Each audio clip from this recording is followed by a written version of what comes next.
நமச்சிவாய். அன்பு பக்தர்களே, சனி பகவான் வக்ரம். இந்த சனி பகவானை பொறுத்தவரையிலும் அவர் தான் ஆயுள்காரகன், தொழில்காரகன், இன்னும் சொல்லப்போனால் கர்மகாரகன். ஒரு மனுஷனுக்கு எந்த நன்மை நடந்தாலும் அதுக்கும் சனி தான் காரணமாக இருக்கார். தலையெழுத்தை தீர்மானிக்கக்கூடியவர். அதே போல் ஒரு மனிதனுக்கு எந்த தீமைகள் நடந்தாலும் கெடுதல்கள் நடந்தாலும் ஒருத்தவங்க கஷ்டப்படுறான்னா அதுக்கும் சனி பகவான் தான் காரணமாக இருக்கார். அப்போது எதுக்கு எடுத்தாலும் இந்த சனி பகவானுடைய தலையே போட்டு உருட்டிக்கிட்டு இருக்காங்க. நன்மையா சனி பகவான், தீமையா சனி பகவான். அப்படி என்ன தான் சனி பகவான்கிட்ட இருக்குது அப்படின்னாக்கா, இந்த உலக இயக்கத்தினுடைய கண்ட்ரோல் அவர்கிட்ட தான் இருக்குது. பிரபஞ்சம் எப்படி சுற்றணும், என்றைக்கு எந்த இடத்துல நிற்கணும், எங்கே ஸ்டார்ட் பண்ணணும், என்றைக்கு எண்டு, இதெல்லாம் அந்த தலையெழுத்தை தீர்மானிக்கக்கூடியவராக சனி பகவான் இருக்கிறார். இதுதான் நிதர்சனமான உண்மை. நம்ம நிறைய பார்த்துட்டோம் வாழ்நாளில். ஏழைகள் பணக்காரனாவதும், பணக்காரன் பிச்சைக்காரனாவதும், தலைகீழ வாழ்க்கை தரம் மாறுவதும், நல்லா இருந்த குடும்பம் அதுக்கு மென்மேலும் வளர்ந்து போகிறதையும் பார்த்துருக்குறோம். இல்லை இதுன்னு ஒரு இழப்பு வந்துட்டுனா அந்த குடும்பம் தலைகீழாக மாறுவதையும் நம்ம பார்த்துருக்குறோம். ஒரு சில குடும்பங்களில் அப்பா இருப்பார், அப்பா ஒரு திடீர்னு ஒரு மிடில் ஏஜில் இறந்துடுவாங்க. அதுக்கப்புறம் பசங்களை கஷ்டப்பட்டு வளர்த்து அந்த குடும்பம் பிற்காலத்தில் ரொம்ப சிறப்பாக இருக்கும். அதுக்கு என்ன அர்த்தம்னா, ஒன்றை இழந்தால் இன்னொன்றை பெற முடியும். அப்போ ஒரு உயிரை பலி கொடுத்ததுனால அந்த குடும்பம் முன்னுக்கு வந்து தான். இதுக்கெல்லாம் கூட சனி பகவானுடைய கர்மா தான் காரணம்னு சொல்கிறாங்க. ஒருவேளை இந்த தகப்பனார் அப்படியே உயிரோடு இருந்திருந்தாருனாக்கா அந்த குடும்பம் அவ்வளோ வளர்ச்சி அடைஞ்சிருக்காது அப்படின்னு சொல்கிறாங்க. நல்லா ஸ்மூத்தாக போய்கிட்டே இருக்குது. அதே சமயத்தில் ஒரு அந்த குடும்பத்தில் எதுன்னு ஒரு இழப்புகள் ஏற்படுதுன்னு வச்சுக்கோங்களேன், அதுக்கப்புறம் அந்த குடும்பத்துடைய சூழ்நிலையே மாறி போயிடும். அப்போ இந்த உலக இயக்கம் மட்டுமல்லாது மனிதனுடைய இயக்கம், மனிதனுடைய வாழ்க்கையில் கூட ஏற்ற இறக்கங்கள், அவன் கஷ்டப்படுறதும் நல்லா இருக்கிறதும், எடுத்த முயற்சிகளில் தடைகள் வராமல் இருக்கிறதும். ஒரு சிலருக்கு பாருங்கள், ஒரு முயற்சி தான் எடுப்பாங்க, எடுத்த உடனே அவனுக்கு கிளிக் ஆகிடும், அவன் ஜெயிச்சுடுவான். சில பேர் அதை நினச்சாலே அவனுக்கு வேலை நடக்காது. எப்போல்லாம் ஒரு விஷயத்தை நினைக்கிறானோ, செய்யணும்னு நினைக்கிறானோ, அப்போ எல்லாம் தடைகள் வந்துட்டுருக்கு. அப்புறம் போய் கோயிலாக போய் சாமியெல்லாம் வேண்டி அதுக்கப்புறம் தான் அந்த விஷயம் அவனுக்கு கை கூடும். இப்போ இது எல்லாத்துக்கும் கூட என்ன காரணம்னா கர்ம வினைகள். அப்போ எல்லாத்துக்கும் கர்ம தான் காரணம்னா அதுக்கு காரகன் யாருன்னு கேட்டிங்கனாக்கா அந்த சனி பகவானை தான் கை காமிக்கிறாங்க. அப்பேற்பட்ட சனி பகவான் மீன ராசியில் குரு பகவானுடைய வீட்டில் அமைந்திருக்கிறார். உங்கள் எல்லாருக்குமே தெரியும். வாக்கிய பஞ்சாங்கப்படி எடுத்துக்கிட்டோம்னா கும்பராசியில் இருக்கிறார். அவர் எங்கே இருந்தாலும் சரி தான், கும்பத்தில் இருந்தாலும் வக்ரமாறாரு, மீனத்தில் இருந்தாலும் வக்ரமாறாரு. திருக்கணிதமும் ஒன்று தான், அதே சமயத்தில் வாக்கியமும் ஒன்று தான். இப்போ இரண்டு பஞ்சாங்கத்தின்படியும் ஒரு 20 நாள் கேப்பில் சனி பகவான் வக்ரம் அடைகிறார் என்பது நிதர்சனமான உண்மை. சனி வக்ரம். அப்போ இவ்வளோ தூரம் அந்த காரகத்துவம் ஒரு மனிதனுடைய வாழ்க்கையில் ஏற்ற இறக்கங்களுக்கு காரணமாக இருக்கக்கூடிய சனி பகவான் வக்ரம் அடைவாரே ஆனால் என்ன மாதிரியான பாதிப்புகள் ஏற்படும்? சும்மாவது நம்ம நிறைய யூடியூப் சேனல்ஸை பார்க்குறோம். இப்போ நிறைய பேர் பேசுகிறாங்க ரொம்ப அலங்காரமாக, நல்லா ஜம்முன்னு, அதுக்குன்னு ஒரு ஆட்டிடியூடோட நல்லா அழகாக பேசுகிறாங்க. எல்லாருமே என்ன சொல்கிறாங்க, வாரி கொடுத்துரும், கொட்டி கொடுக்கும், மழை பெய்யும், பணமழை பெய்யும் அப்படின்லாம் சொல்கிறாங்க. ஆனால் உண்மையிலே அது நடக்குதா அப்படின்னு கேட்டாக்கா இல்லை. அப்போ யதார்த்தமான உண்மை என்ன? உண்மையிலே இந்த சனி பகவான் வக்ரம் ஒரு ராசிக்கு என்ன செய்யும், ஒரு மனிதனுக்கு என்ன செய்யும்? இப்போது சனி பகவான் வக்ரமே அடையலை. வக்ரம் அடைவதற்கு முன்பாகவே இங்கே பார்த்திங்கன்னா அங்கங்கே யுத்தம் அதிகரிச்சுனே போகுது. நேற்று வரலும் உக்ரைன் ரஷ்யா இருந்தது, அப்புறம் இஸ்ரேல் ஹமாஸ் இருந்தது. இப்போ பார்த்திங்கன்னா ஈரானோட சேர்ந்து போச்சு. இப்போ அமெரிக்கா வேறு தலையிடுது, சீனாவும் உள்ளே வரும் போல் இருக்குது. அப்போ இந்த மாதிரி பிரபஞ்ச மாற்றத்திற்கு கூட இந்த சனி பகவானுடைய வக்ரம் வேலை செய்யும் போல் இருக்குது. இன்னும் சொல்லப்போனால் நிறைய அரசியல் சூழ்நிலைகள்லாம் களம் ரொம்ப சூடு பிடிக்குது. மக்களுடைய ஒரு பக்கம் பார்த்திங்கன்னா நோய் நொடிகள், கொரோனா அதிகமாக உலக நாடுகள் முழுவதும் பரவிக்கிட்டு வருது. அப்போ இந்த சனி பகவான் என்ன தான் செய்ய போகிறார்? இந்த சனி வக்ரத்தால் உங்களுக்கு என்னெல்லாம் நடக்க போகுது, என்ன மாதிரியான மாற்றங்கள் நிகழப்போகுது. இன்னும் சொல்லப்போனால் இந்த சனி பகவான் வக்ரம் வந்து ஜூலை மாதம் 13ஆம் தேதி முதல் நவம்பர் மாதம் 28ஆம் தேதி வரை கிட்டத்தட்ட ஒரு 140 நாட்கள் அப்படி வச்சுப்போம். 139 நாட்கள் சொல்கிறாங்க, அது 140 கூட நம்ம வச்சுப்போம். சரியா? அப்போது ஜூலை 13லேருந்து நவம்பர் 28ஆம் தேதி வரை இந்த 5 மாதங்கள் என்ன நடக்க போகுது, என்ன மாதிரியான மாற்றங்கள், உண்மையான தகவல்கள் என்ன அப்படிங்கிறத பார்த்துடலாம் பாருங்கள். அன்பார்ந்த ரிஷப ராசி நேயர்களே, சனி பகவானுடைய வக்ரம் ராசிக்கு 11வது வீட்டில் லாபஸ்தானத்தில் இருக்கக்கூடிய சனி பகவான் மீண்டும் தொழில் ஸ்தானத்தை நோக்கிய பயணம். இப்போது சனி பகவான் 3வது பார்வையாக உங்களை பார்க்குறாருன்னு வச்சுக்கோங்களேன். அப்படி தான் பார்த்துக்கிட்டு இருக்காரு இது வரலும். மீனத்திலிருந்து 3வது பார்வையாக என்ன பண்ணுறாங்க, ரிஷபராசியை பார்க்கிறார். ஒரு சிலர் எனக்கு தெரிஞ்சு நம்மளுடைய கிளைண்ட்ஸு நமக்கு கிட்டத்தட்ட சொல்லணும்னா ஒரு 40% ரிஷபராசி என்பவர்கள் அந்த தொழில் செய்யக்கூடியவங்க, பிஸ்னஸ் பண்ணக்கூடியவங்க, பெரிய பெரிய ஃபேக்ட்ரிஸ் வச்சு நடத்தக்கூடியவங்க. நாம் இப்போ கூட பார்த்திங்கனாக்கா திருநெல்வேலி, நியர்பை திருநெல்வேலி அங்கே இருக்கக்கூடிய பெருமாள் சிவன்மலை பெருமாள் அந்த ஆலயத்து பக்கத்தில் இருக்கக்கூடிய ஒரு பெரிய ஃபேக்ட்ரி, அதுக்கு போய் கிட்ட இருந்து ஒரு பூஜை பரிகாரங்கள் செஞ்சு கொடுத்துட்டு வந்தோம். அப்போ இந்த ரிஷபராசியை பொறுத்த வரையில் தொழில் ஸ்தானத்தில் தொழிலில் ரொம்ப எச்சரிக்கையாக கவனமாக இருக்க வேண்டும். ஏன் அப்படி சொல்கிறோம்னா, சனி பகவான் என்ன ஏற்கனவே 10ஆம் இடத்தில் உங்களுக்கு கர்மஸ்தானத்தில் தொழில் ஸ்தானத்தில் யார் இருக்காருன்னா ராகுங்கிற மிகப்பெரிய ஒரு கிரகம் இருக்குது. அதோடு மட்டுமல்லாது இப்போ சனி பகவானும் கொஞ்சம் சேர்ந்துக்கிறார். அதில் திரும்பவும் அது பூரட்டாதிக்கு கீழே வந்தாலே அது கும்பராசியை நோக்கிய பயணம். இந்த வக்ரம்னா என்னங்க, பின்னோக்கிய பயணம். இப்போ பூரட்டாதியில் சாமி ட்ராவல் பண்ணிகிட்டு இருக்காரு. அந்த பூரட்டாதி நட்சத்திரம் பாதம் கீழே வரும்போது என்ன ஆகிடுங்க, 3வது பாதத்துக்கு வந்தாலே அங்கே வேலை முடிஞ்ச டிகிரி தான் நமக்கு கணக்கு.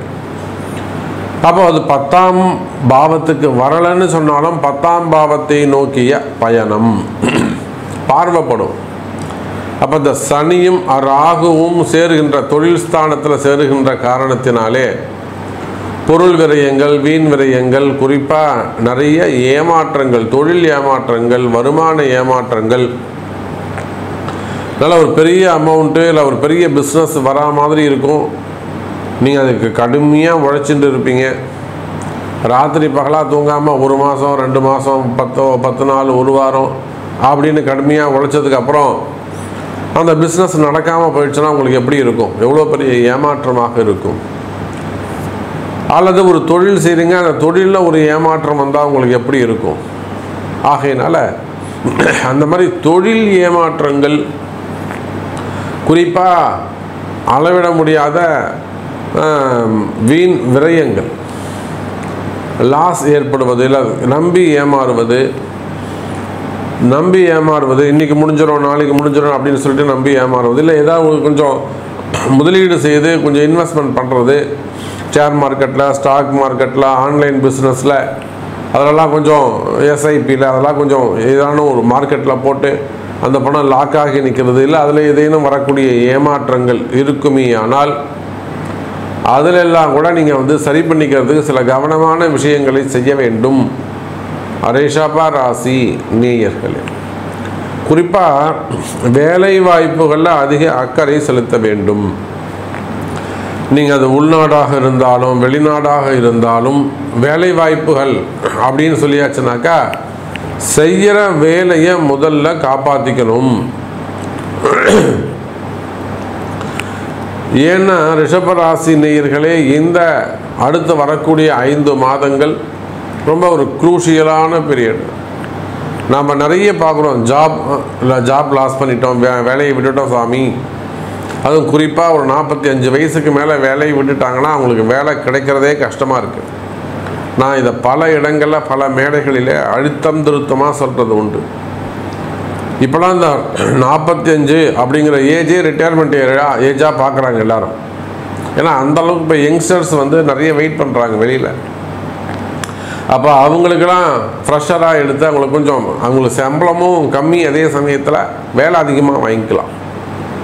இப்போ இதெல்லாம் மனசில் வச்சுக்கிட்டு தான் நம்ம சொல்கிறோம், ரிஷபராசி நேயர்களை எந்த காரணத்தை கொண்டோ நீங்கள் வேலையை மட்டும் விட்டுடாதீங்க, ஜாபை லாஸ் பண்ணிடாதீங்க. இன்னும் கூட அவங்களுக்கு சொல்வதுண்டு.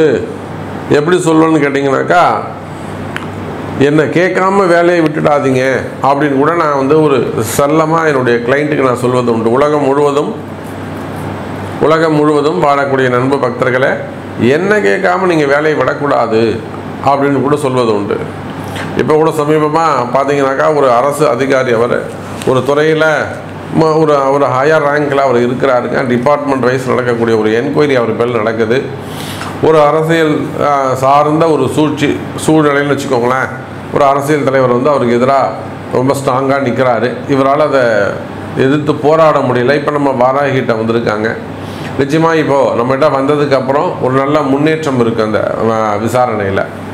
அப்போது என்கொயரிகள், டிபார்ட்மெண்ட் வைஸ் நடக்கக்கூடிய என்கொயரிகள் நிறைய பேருக்கு நம்ம காப்பாற்றுறோம், புரியுதுங்களா? அந்த என்கொயரியில் இவங்களுக்கு சாதகமாக வரணும். ஆனால் இவங்க பக்கம் உண்மை இருக்குமே ஆனால், ரிஷபராசி என்பவர்களிடத்தில் உண்மைகள் இருக்குமே ஆனால் வெற்றி உறுதியானதாக இருக்கும்.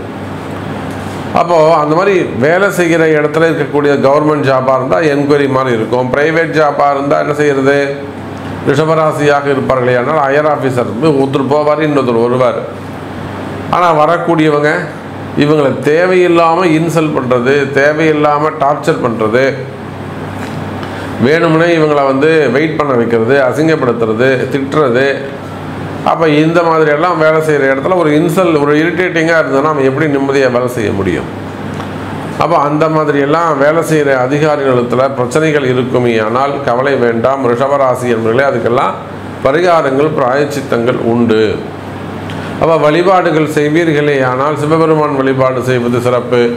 அல்லது உங்கள் ஜாதக ரீதியாக என்ன மாதிரியான வழிபாடுகள் செய்யணுன்றது தெரிஞ்சு செய்வீர்களே ஆனால் இந்த சனி பகவானுடைய வக்ரகாலம் உங்களுக்கு சிறப்பாக அமையும். அப்போது இந்த சமயத்தில் ப்ரமோஷன் எதிர்பார்க்கக்கூடாது. 5 மாதத்துக்கு ப்ரமோஷன் நம்ம எதிர்பார்க்கக்கூடாது. கொடுத்தா கூட இப்போ எனக்கு வேணாங்கன்னு சொல்லிட்டு தான் பெட்டராக இருக்கும். அப்போ வேலையில் ரொம்ப கவனமாக இருக்கணும், எச்சரிக்கையாக இருக்கணும். ஜாப் மாறுவது, கம்பெனி மாறுறன்னு சொல்வது. இன்னும் சொல்லப்போனால் ரிஷபராசினியர்களே, இந்த நேரத்தில் நீங்கள் எந்த ஒரு இன்வெஸ்ட்மெண்ட்டும் செய்யக்கூடாது. வேணா கடன் வாங்கி ஒரு இடம் வாங்கலாம். பூமி சம்மந்தப்பட்ட விஷயத்தில் நீங்கள் முதலீடுகள் செய்யலாம்.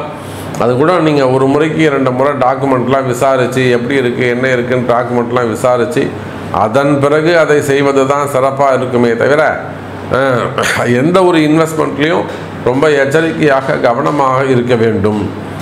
அதே போல தான் செய்தொழில் வருமானங்கள், மெயினாக பிஸ்னஸ் பண்ணக்கூடியவங்க பிஸ்னஸை ரொம்ப எச்சரிக்கையாக இருக்கணும்.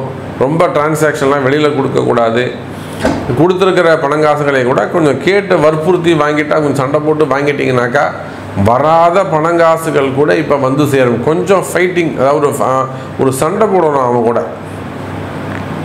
நீங்கள் யார்கிட்ட உங்களுக்கு பணம் வர வேண்டியது இருக்கோ அவங்க கூட கொஞ்சம் சண்டை போடுவீர்களே ஆனால், யுத்தம் செய்வீர்களே ஆனால் வராத பணங்காசுகளை கூட உங்களால் மீட்டெடுக்க முடியும். அதே போலத்தான் குடும்பம் சம்பந்தப்பட்ட விஷயத்தில் நிச்சயமாக அது குடும்பம் சிறப்பானதாக இருக்கும். குடும்பத்தில் மகிழ்ச்சி மேலோங்கும்.